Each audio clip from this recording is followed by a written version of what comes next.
Ma machine ne fait plus le point, elle n'arrive plus à prendre le fil d'aiguille. Sûrement que mon crochet rotatif a bougé. Dans un premier temps, je vais démonter la plaque à aiguille. Je vais me servir de tournevis quart d'angle comme ça. Je les ai déjà desserrés ici. Hop. Je vais démonter ma plaque à aiguille dans un premier temps. Dans un second temps, je vais retirer mon pied de biche, comme ça on y verra bien clair. Hop. Là. Clac. Voilà. Comme ça on verra bien ce qui se passe. Pour savoir si mon crochet rotatif est bien calé ou pas, je vais mettre ma barre aiguille au plus bas, comme ça, en tournant le volant dans le sens de fonctionnement. Barre aiguille au plus bas. Et après, je vais tourner mon volant toujours dans le sens de fonctionnement pour remonter la barre aiguille de 3 mm. Comme ça. Nous, on le fait au jugé, mais effectivement, n'hésitez pas à prendre un réglet pour voir que la barre aiguille remonte bien de 3 mm. À ce moment-là, notre pointe de crochet doit être juste au-dessus du chat. Pour vous expliquer mieux, voici un crochet rotatif d'une piqueuse industrielle. Il se retrouve dans cette position-là, ici.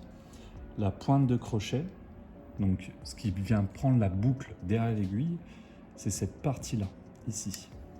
Cette partie-là. Et finalement, quand je viens régler ma machine, je mets bien ma barre aiguille au plus bas.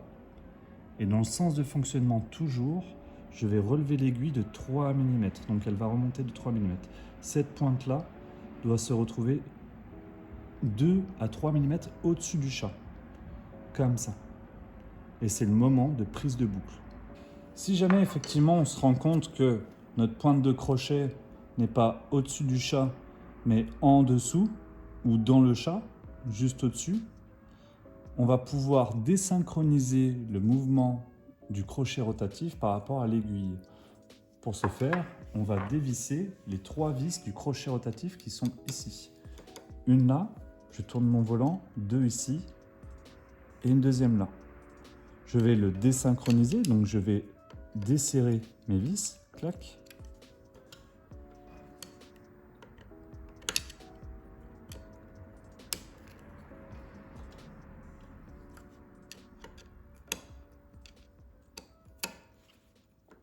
Hop. Mon crochet rotatif maintenant est complètement libre par rapport à mon aiguille. Une fois que j'ai désassemblé mon crochet rotatif qui est complètement libre, je vais pouvoir descendre mon aiguille au plus bas, commencer à approcher ma pointe de crochet, donc barre aiguille au plus bas. Je vais remonter ma barre aiguille de 3 mm, c'est le moment de prise de boucle. Je vais pouvoir aligner la pointe de crochet juste derrière l'aiguille.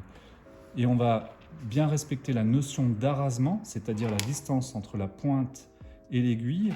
C'est cette distance-là. On va la mettre à fleur. Ça veut dire qu'on vient frotter l'aiguille, mais pas la percuter et ni la mettre en arrière. À partir de ce moment-là, je vais pouvoir resserrer une première vis délicatement, hop, en essayant de garder mon réglage, clac. Et là, on peut voir que ma pointe de crochet est juste derrière l'aiguille, au-dessus du chat, le moment de prise de boucle. Si jamais on n'y voit pas assez clair pour re-régler notre crochet rotatif, n'hésitez pas à retirer vos griffes d'entraînement. Hop, il n'y a que 2 vis à retirer. Là.